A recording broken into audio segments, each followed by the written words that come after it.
Alors, bien sûr, mais pourquoi est-ce que Dieu vous a créé comme il nous a créé? Est-ce que vous changez le corps humain? Et Rabbi Akiva lui dit, apporte-moi du blé et apporte-moi du gâteau.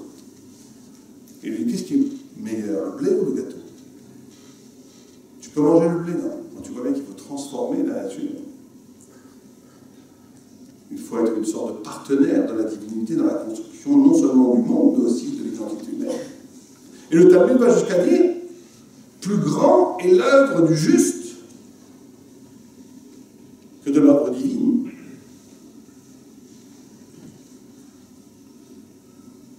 Encore une fois, cette idée de dépassement incroyable. Et le texte continue en disant que, au moment où Dieu a voulu révéler une sorte de vérité à l'humanité, les anges ont dit, mais pourquoi méprises-tu ton sceptre? Comment veux-tu donner cette vérité extraordinaire au fils de la femme, à l'homme? Et la vérité n'a pas voulu aller sur la terre. Mais qu'est-ce que je vais faire avec ces gens-là qui regardent Internet, football, je n'ai rien à voir avec eux. Qu'est-ce que vous voulez que je vais faire ça? Je n'ai rien à faire là-bas. Et Dieu dit à la vérité, descends sur terre. Et la vérité n'écoute pas. Alors il prend la vérité et il la jette sur la terre, dans une sorte de fracas incroyable. Et la vérité est explosée, carrément. Et il dit que la vérité, que la vérité croisse, l'idée de croissance végétale de la terre. Emet, meretz tismar. Que la vérité croisse de la terre. Et les commentateurs de dire la chose suivante, de dire,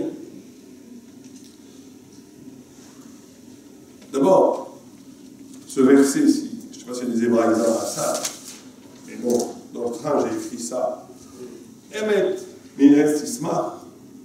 Quand vous prenez ce verset, il y a une chose extraordinaire en hébreu.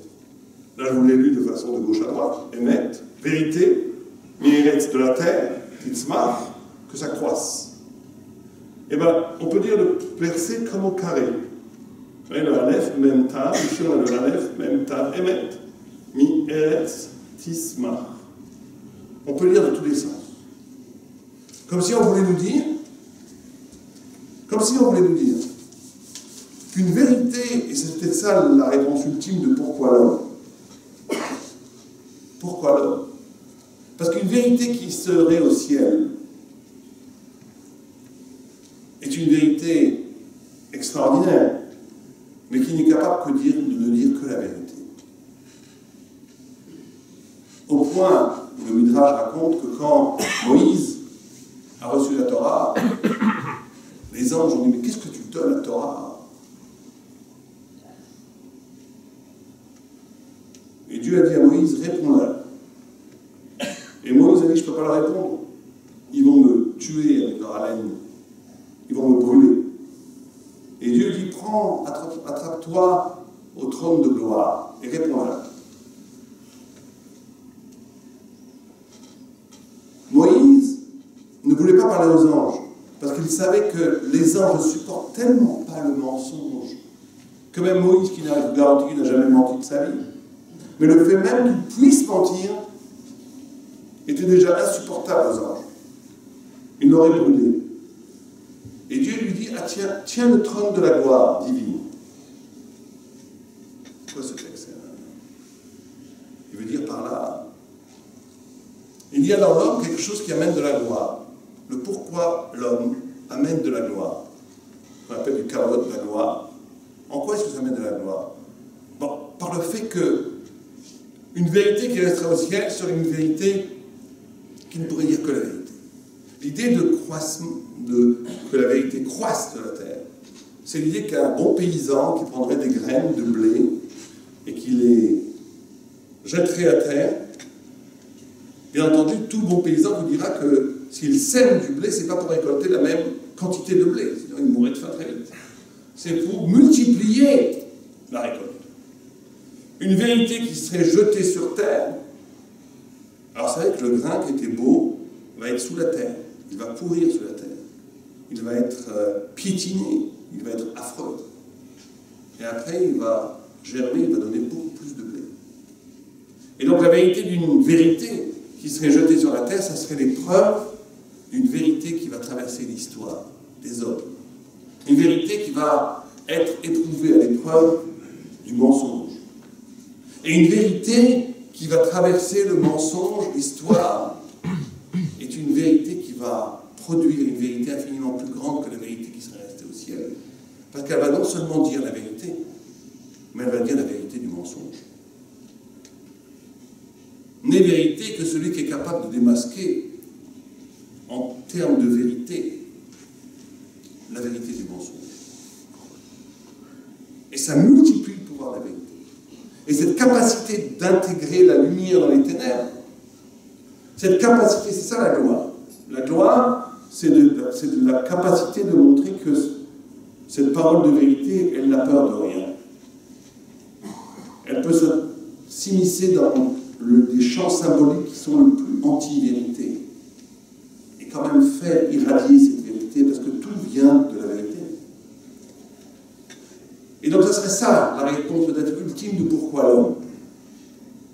Pourquoi l'homme? Parce qu'il serait capable de faire ce que les anges ne sont pas capables de faire.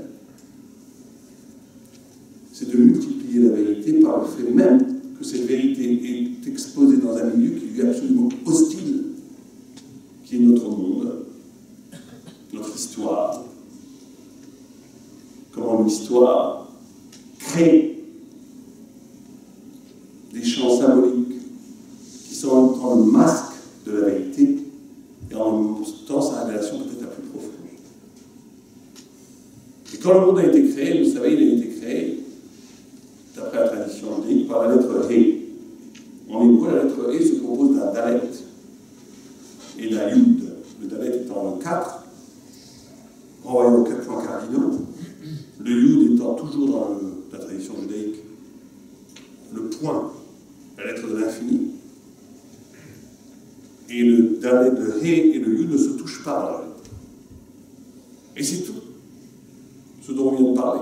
Le monde, le pourquoi l'homme, serait le fait qu'à chacun d'entre nous, chaque homme, est exposé dans son existence à deux logiques. La logique du Dalet, du 4, des 4 points cardinaux. Une logique qui vient du bas, qui affirme massivement son autorité. La logique économique, logique politique, logique historique. On peut expliquer pratiquement tout à partir d'un discours historique, politique, économique. D'accord. Mais c'est une explication qui ne donnera pas la route à long terme. Elle tournera. Et il y a le Yud, qui dit le sens ultime des choses, mais là aussi, on peut très vite tomber dans une sorte de douce rêverie. D'où l'obligation du He, de cette dialectique, de cet infini qui frappe le fini, de ce rapport intime, de ce fameux concept oraïque qui s'appelle le double, de vivre en même temps un instant dans les limites absolues de l'instant, en respectant le côté charnel du moment.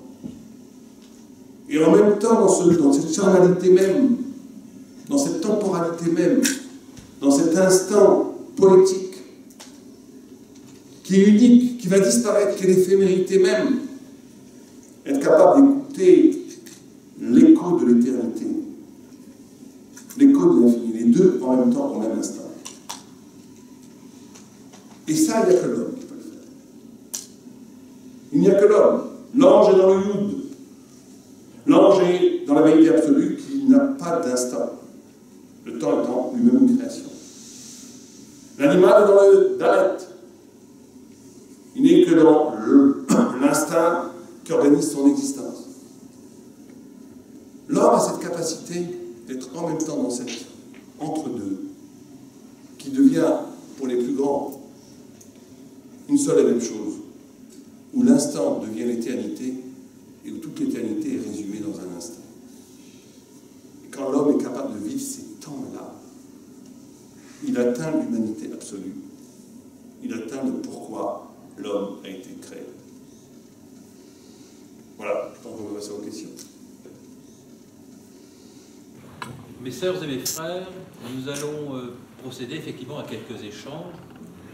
Mais pour que ceci se fasse avec clarté, nous allons respecter une règle simple qui est la suivante. Ceux qui souhaitent prendre la parole lèvent la main à l'intention des surveillants qui sont placés respectivement à l'Occident et au Midi. Ce sont ces deux frères surveillants qui frappent du maillet en indiquant qu'un frère de leur colonne ou une sœur de leur colonne souhaite prendre la parole, et je leur donne la parole. Pour que ces échanges se fassent de manière claire, je vous demanderai de faire court autant que faire se peut, pour laisser à notre conférencier le soin et la possibilité de répondre.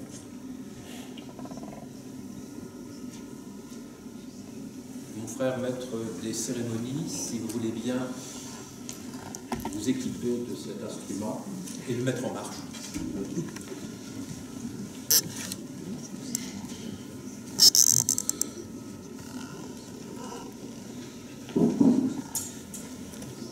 Puis-je commencer par une question, ou plutôt par une vous avez abordé, je dois dire, une foule de questions et d'interrogations et de références qui, je pense, évoquent pour nombre d'entre vous, entrent en écho, je dirais, résonnent de manière... Et sans vouloir précisément monopoliser le débat, moi-même, car je ne souhaite pas... je souhaite effectivement que la parole circule. J'ai été frappé à maintes reprises de la façon dont vous avez évoqué alors ce que j'oserais appeler une dualité heureuse. Alors que très souvent, nous voyons cette dualité comme un piège, nous la voyons comme une prison, nous la voyons comme un tiraillement, nous la voyons comme une torture, comme une impossibilité de s'affranchir. Et à maintes reprises, me semble-t-il, vous avez au contraire indiqué comme cette dualité recèle de potentialité, d'où j'aurais osé l'appeler une dualité heureuse. Mais votre formule est très heureuse. Effectivement, c'est aussi un des traits spécifiques du judaïsme par rapport notamment au bouddhisme ou à d'autres formes de sagesse. Il y a un autre texte que j'aurais pu aussi convoquer, vous apporter.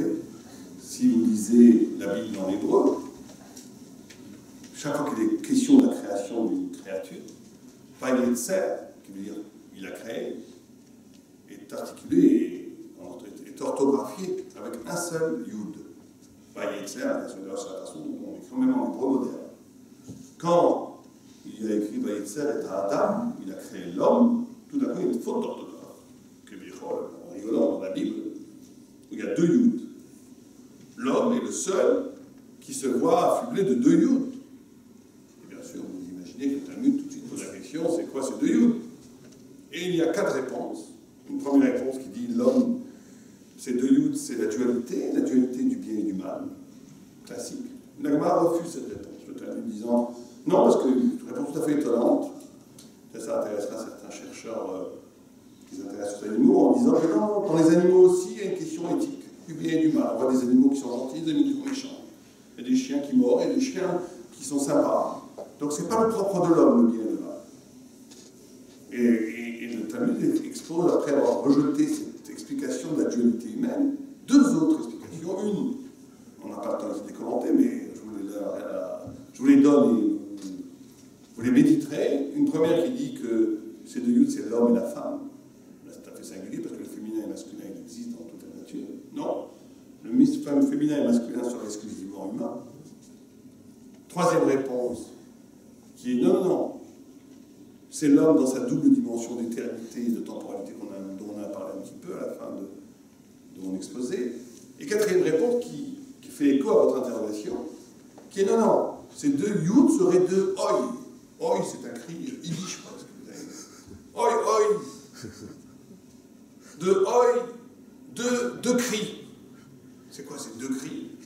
C'est oi du côté de ma créature, oi du côté de ma création. Comme si on voulait dire que l'homme, s'il n'est qu'avec Dieu, qu'avec... Eh bien, le corps, Rachid dit une phrase qu'un psychanalyste ne renierait pas. Il dit « Le corps se venge et atteint et pollue la pensée. Si je ne suis que pensée, le corps se venge et envahit la pensée. Si je ne suis que corps, la mauvaise conscience de l'âme m'accable. Et donc l'homme serait cet écartèlement constant. Et donc il y a une forme effectivement d'éloge de la distorsion.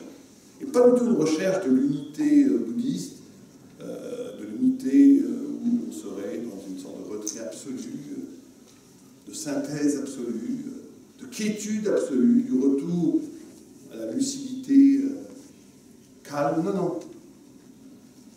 Effectivement, une dualité heureuse qui est constitutive non seulement de l'infini humain, mais aussi du dynamisme humain. C'est effectivement une des thématiques fondamentales de l'esprit judaïque, qui renvoie aussi au cliché qu'on a très souvent des juifs, l'angoisse. Vous savez que l'angoisse est devenue un thème récurrent de la littérature du 19e et du 20e siècle, mais c'est quelque chose parce que effectivement il y a une conscience d'une inadéquation entre le monde et l'absolu. Et le monde et l'absolu ne peut se vivre qu'au prix de la prise en charge de ces deux dimensions qui sont paradoxales. Et cette distorsion, cette dualité, elle fait partie de l'essence même du dynamisme, de la vraie existence et de la vraie vérité. Donc vous avez touché un point très important, effectivement. Et j'ai bien aimé votre formulation de dualité heureuse. Peut-être pas heureuse, mais en tout cas heureuse au sens où c'est heureux que ça soit.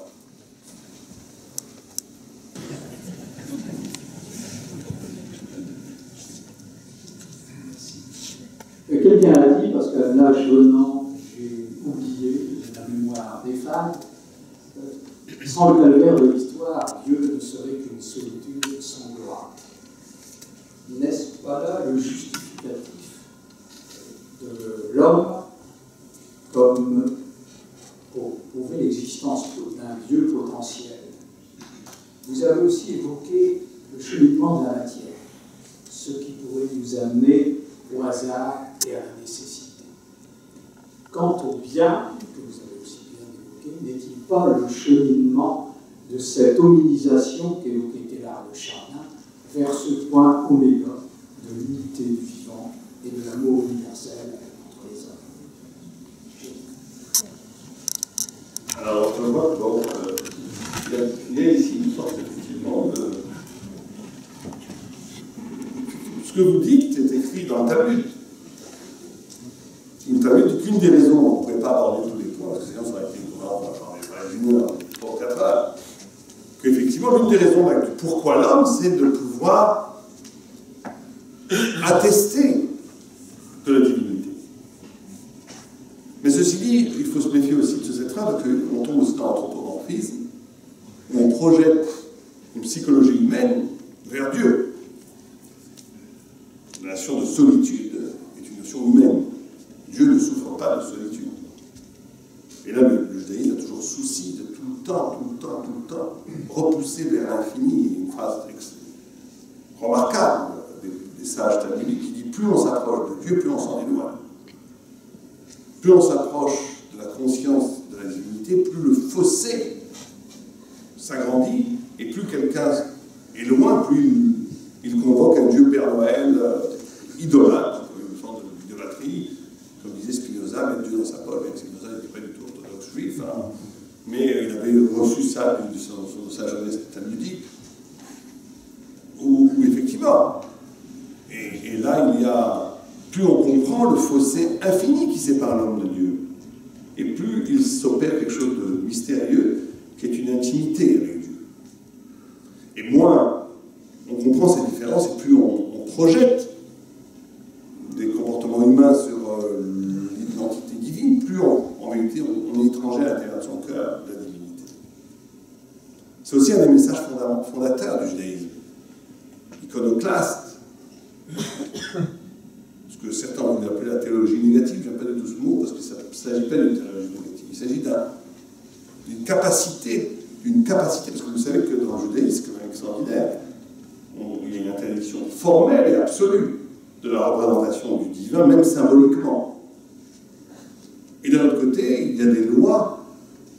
Aussi, on demande à un juif, agenouille-toi devant une idole ou je te tue. Vous devez dire, tuez-moi. Agenouille-toi devant l'idole ou je tue ta femme. Eh bien, tu es là. Agenouille-toi devant l'idole ou je tue tous tes enfants, l'un après l'autre, devant toi. La loi dit, et à n'importe quel, pas à n'importe quel juif, pas simplement un grand initié, couper la tête à toute la famille, on ne se prosternera pas devant l'idole. On ne reniera pas Dieu. Et ce Dieu qui est un être qu'on n'a pas le droit de connaître. Et donc c'est un fossé incroyable. On dit d'un côté, vous êtes prêt à mourir, vous et toute votre famille, pour quelqu'un que vous n'avez pas le droit de connaître. C'est extraordinaire. C'est qu'il y a une autre forme de connaissance, qui ne passe pas par la représentation, qui ne passe pas par justement une religion anthropomorphique, où on projette dans la divinité l'image de l'humanité et inversement. Il s'agit ici d'un des liens les plus secrets, où plus j'abolis le rapport de connaissance objective, et plus je suis capable de laisser rentrer dans ma conscience une autre forme de connaissance qui aboutit à une intimité tellement forte qu'elle est plus forte que toute connaissance qui passe par la représentation cognitive habituelle. Donc c'est pour ça que je vous reprends un peu le Talmudique, effectivement cette idée, mais il la problématise, qu'une des raisons pourquoi Dieu a créé l'homme, je vous reprends la formule talmudique, parce qu'il n'y a pas de roi sans sujet, c'est un peu ce que vous avez dit, en citant ce célèbre auteur inconnu. C'est vrai, mais ça c'est par rapport à l'homme, pas par rapport à Dieu. Dieu n'a aucun besoin, puisque dès qu'on entre dans le besoin, on est dans le manque. Et dans la perfection divine, on ne va pas avoir la théologie, il ne peut pas y avoir de besoin. Ceci dit, sur la fin de votre question, il est évident, et ça c'est un projet universel, que d'arriver à l'oméga de l'union du vivant et de l'amour universel et de la vérité universelle, c'est le but même, effectivement, de la création et du cosmos et de l'homme. Bien entendu. Ceci dit, comment est-ce qu'elle peut arriver? On sait très bien que l'idée du progrès a été anéantie par la Première Guerre mondiale, confirmé, cet anéantissement a été confirmé de façon définitive, décisive, par l'horreur de la Shoah et par la Seconde Guerre mondiale aussi, qui a fait 50 millions de morts. Donc on a très bien compris que le progrès historique qui amènerait l'homme n'existe pas. Et donc, on arrivera peut-être à ce projet louable, bien entendu, que par la prise en charge individuelle de chacun, qui peut-être, au bout d'un travail de chacun, amènera à des corpus civilisationnels qui permettront cette union extraordinaire que vous aspirez de vos voeux, et qui est l'aspiration de chaque humain en réalité. Mais là, on a un autre débat qui est le rapport entre le spirituel et le politique et l'histoire, qui peut faire l'objet de lui-même d'une intervention en soi-même.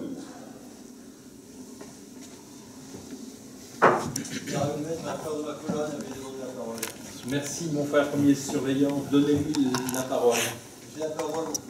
Merci. Certains disent, lorsqu'ils ont écouté on va dire un sujet, une conférence qui leur a plu, j'ai reçu mon salaire. Moi, ce soir, je vais plutôt dire, j'ai reçu ma nourriture. Pourquoi nourriture? Parce que la nourriture, c'était la manne. Et la manne, si j'ai bien compris, mais bon, je vais très humblement, je cherche un peu d'hébreu, mais très peu, c'était pour moi le questionnement, le quoi. Et ce quoi, bon, on en a parlé beaucoup ce soir, de se questionner. Et cette manne, elle ne durait qu'un jour, puisqu'on ne pouvait pas la conserver.